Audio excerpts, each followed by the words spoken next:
하나님의 말씀입니다. 창세기 5장 24절 말씀 함께 보겠습니다.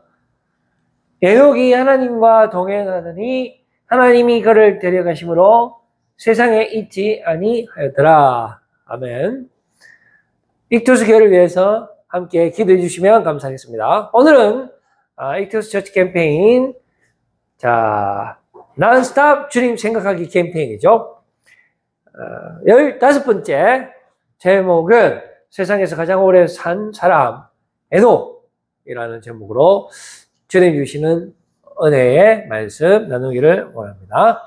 네, 이 세상에서 가장 오래 산 사람을 한번 인터넷에서 검색해 봤는데요. 잔 루이스 칼망이라는 분이라고 합니다. 1875년에서 1997년 이렇게 122세가 나옵니다. 164일이고요. 기네스북에 등재되어 있는 가장 오래 사신 분이 되겠습니다. 프랑스 출신이고요.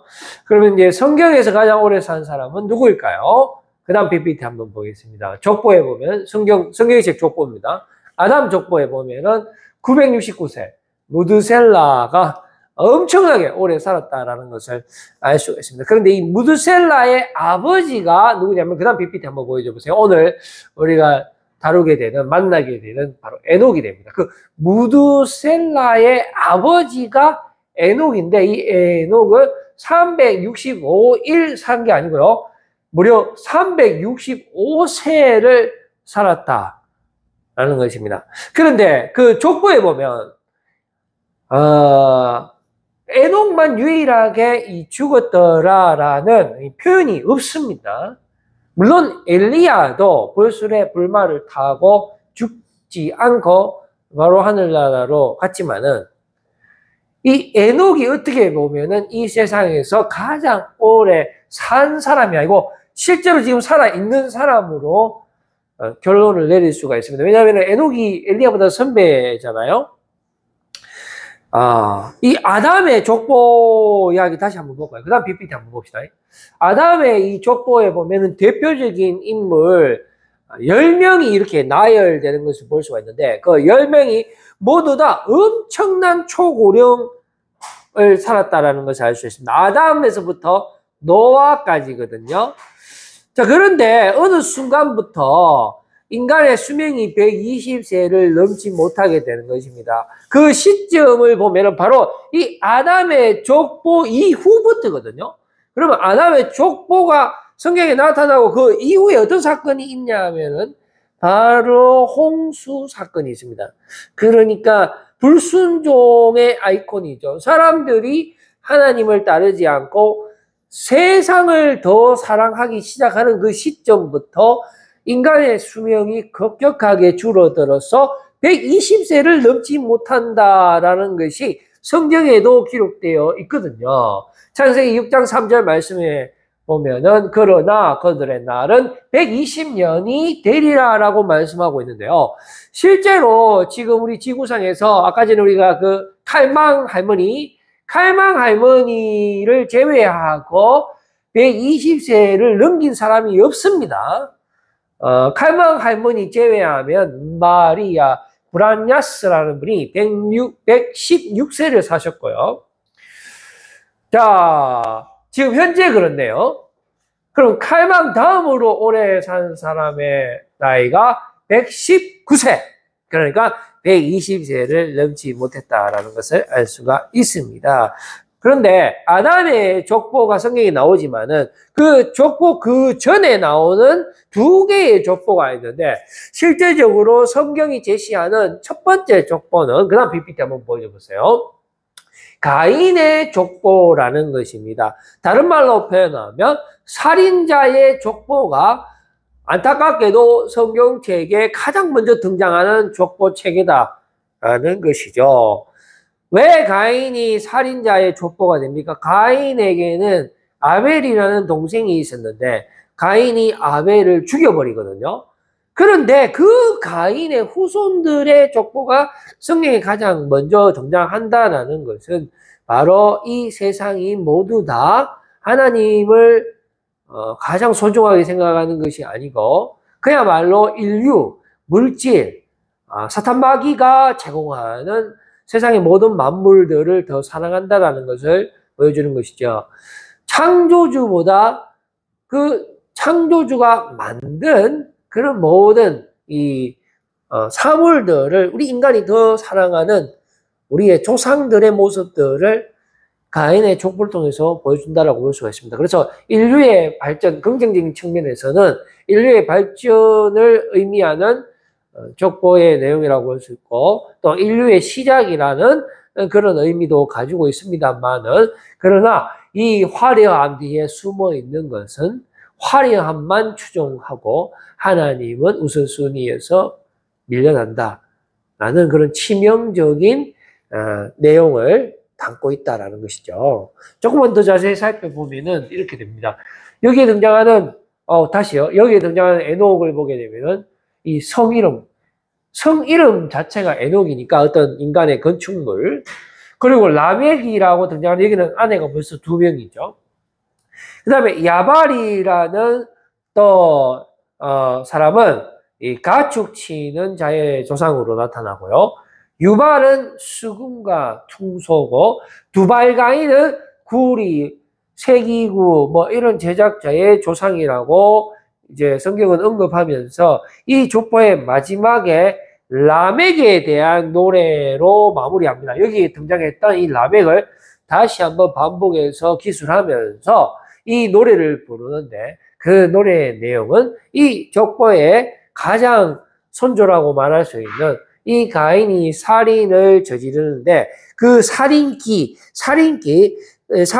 저지르고 가인에게 공격을 가하는 사람을 보복을 하는데 7배의 보복을 했다라면은 라멕은 어떻게 됩니까? 그 전투력이 무려 77배로 증강해서 라멕을 건드리기만 건드리면 내가 나를 건드리는 자를 77배로 죽여주겠다. 그런 노래를 담고 있다는 것입니다. 그러니까 이 가인의 족보 전체가 지향하는 것은 지극히 세상적이고 물질적이고, 그리고 사탄이 좋아하는 그러한 모습들을 보여주고 있습니다. 그러면 이 족보와 대조적으로 또 하나의 족보가 바로 이어서 등장하거든요. 그 다음 PPT 한번 보여줘 보세요. 완전히 색깔이 다르죠. 이거는 일명 셋의 족보라고 부르는데요.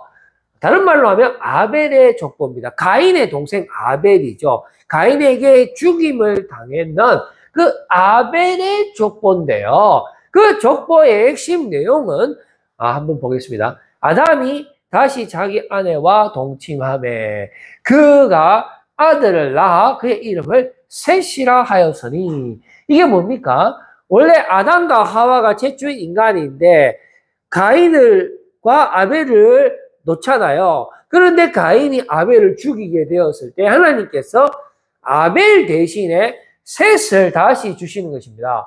그래서 이 셋이라 하였는데, 이는 하나님이 내게 가인이 죽인 아벨 대신에 다른 씨를 주셨다 함이며, 그러니까 여기서 다른 씨라는 것은 아까 전에 우리가 살펴본 가인의 족보가 아닌 다른 족보, 다른 계보를 하나님께서 주셨다라고 말씀하시는 것입니다. 그러면은 이 아벨의 족보, 셋의 족보가 특징이 뭡니까? 가인의 족보와는 정반대가 되겠죠.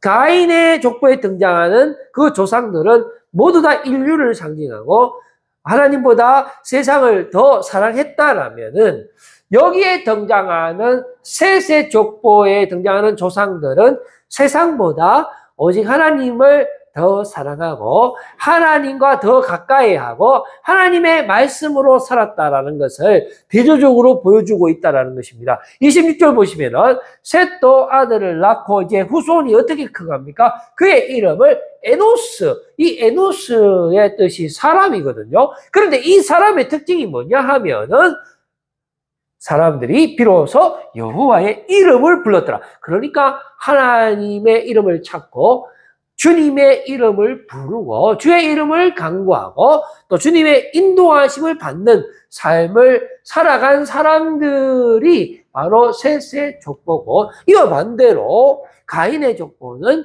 인류와 물질을 강구하고 그곳에 자신들의 모든 삶을 올인하면서 살아갔다라고 볼 수가 있습니다. 그래서 가인과 아벨의 차이를 보면, 그러니까 그 족보를 대표하는 가인의 족보와 아벨의 족보, 셋의 족보를 대표하는 그 두 사람을 끌어오 보겠습니다.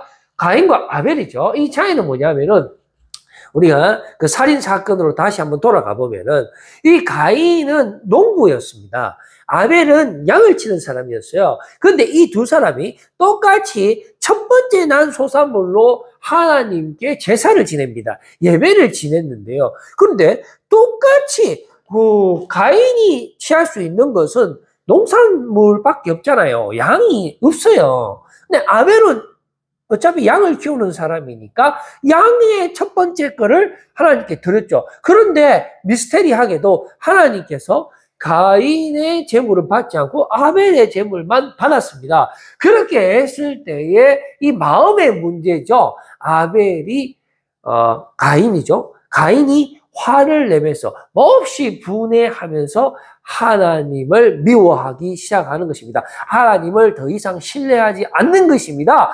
그래서 화가 난 김에 자신의 동생을 죽여버리는 그런 사건이 일어났다라는 것을 알 수가 있죠. 그러면은 결국은 이것은 마음의 문제입니다. 이거는 가인은 하나님을 따르지 않고 신뢰하지 않았다라는 것을 우리가 알 수가 있게 되는 것이죠. 그래서 가인의 후손들은 인류를 대표하는 것이고요.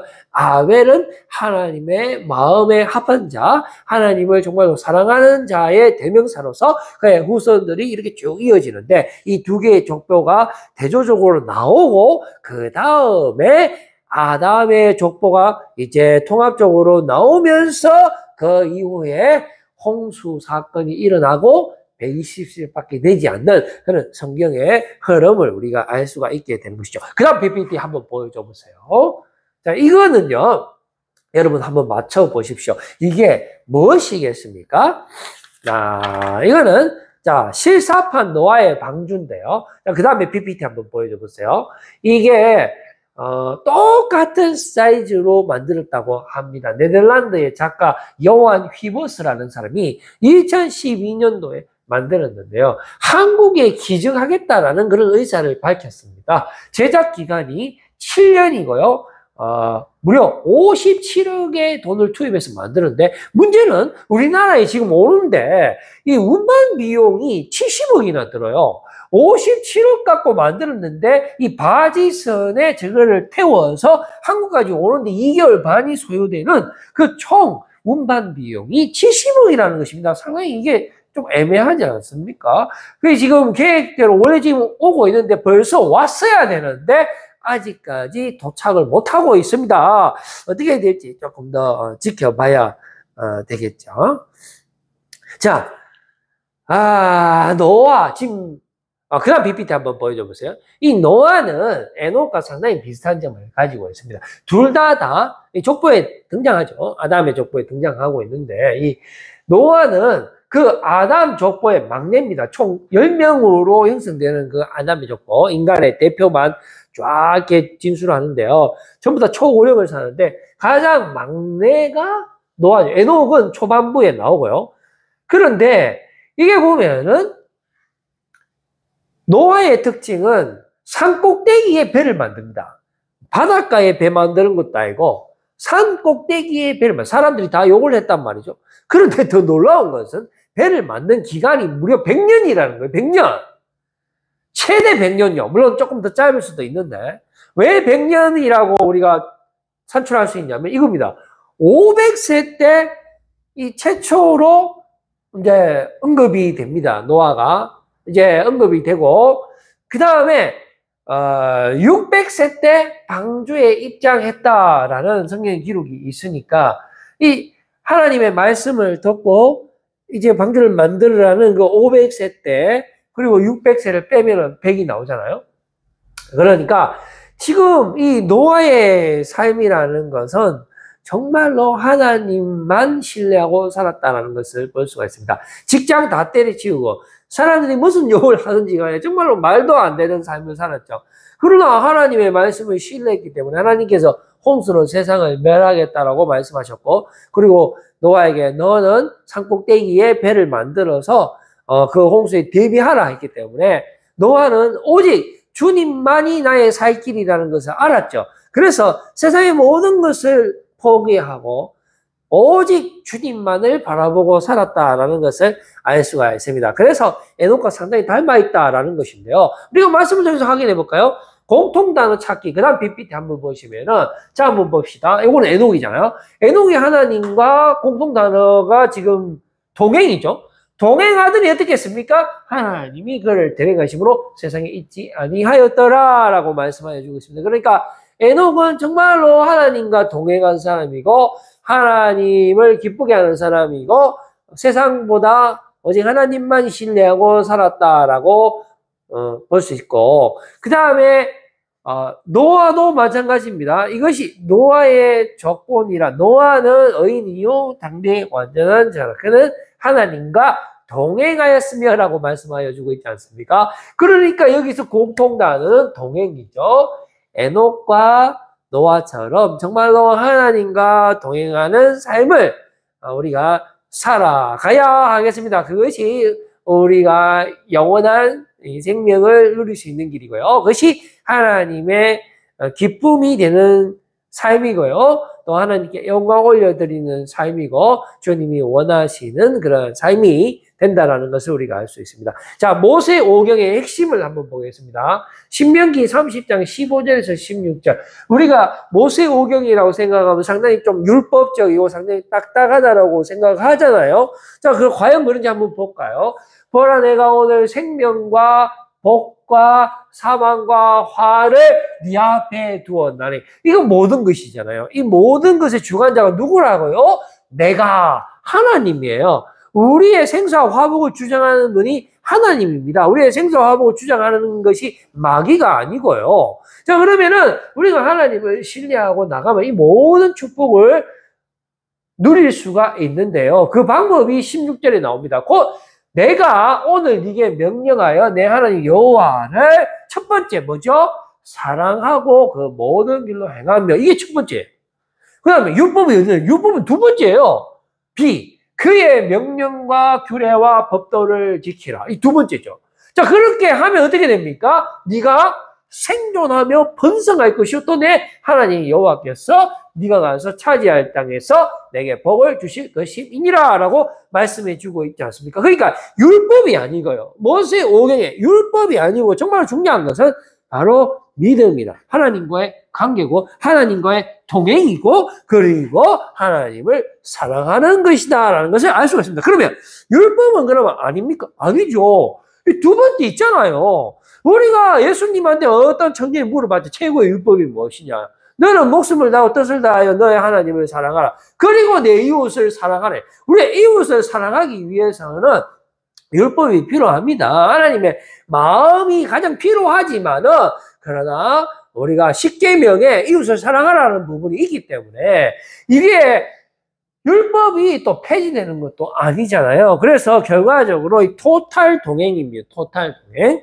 오직 은혜와 오직 주님을 섬길 때에 우리가 말로만 주여 하는 사람은 거짓말이고 보이는 사람을 사랑하지 못하면서 보이지 않는 하나님을 사랑할 수 없잖아요. 그래서 우리가 정말로 중요한 것은 하나님과 우리가 제대로 동행하는 것. 하나님을 정말로 사랑하고 또 하나님을 사랑하면 우리가 좋은 열매를 맺고 또 율법도 완성하는 그러한 토탈 동행의 삶을 살아가는 것이 바로 우리가 영원한 생명을 누리는 길이라는 것을 알 수 있게 되겠습니다. 자, 그래서 에녹의 영생 비결은 뭡니까? 영생 비결이에요. 장수 비결이 아니고 영원한 생명의 비결. 여러분, 영원한 생명을 누리고 싶습니까? 안 싶습니까? 쉽죠? 자, 그러면은 어떻게 하면 될까요? 하나님과의 찐 동행을 하십시오.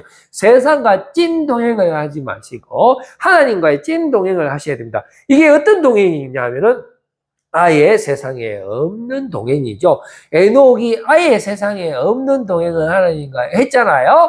그러니까 우리가 정말 하나님과 진짜 제대로 된 동행의 삶은 이 세상에는 존재하지 않는 것이죠. 정말 믿음으로 살아가는 것입니다.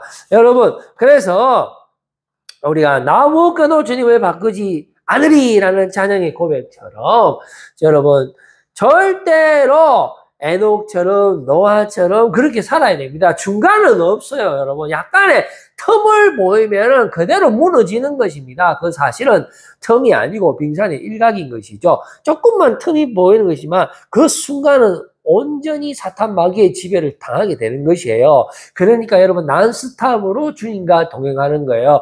그랬을 때 하나님이 에녹을 세상에서 데려가신 것처럼 우리도 노아처럼 정말로 멍청한 삶이지만은 산 꼭대기에 100년 동안 배를 만들어야 되는 것입니다. 그렇게 할 때에 하나님께서 우리를 온전히 임마누엘의 하나님이 우리를 축복해 주시고 우리가 영원한 삶을 난스탑으로 누릴 수 있게 되는 것입니다. 여러분 절대로 주님을 세상과 바꾸지 마십시오. 세상과 주님 있습니다. 여러분 무엇을 선택하시겠습니까? 여러분의 영원한 생명의 주인 되시고 또 영원한 생명을 주시는 분, 그분과 함께 동행하셔서 그분이 주시는 영원한 축복과 영원한 생명과 영원한 승리를 누리시는 여러분들 다 되시기를 바라겠습니다. 기도하겠습니다.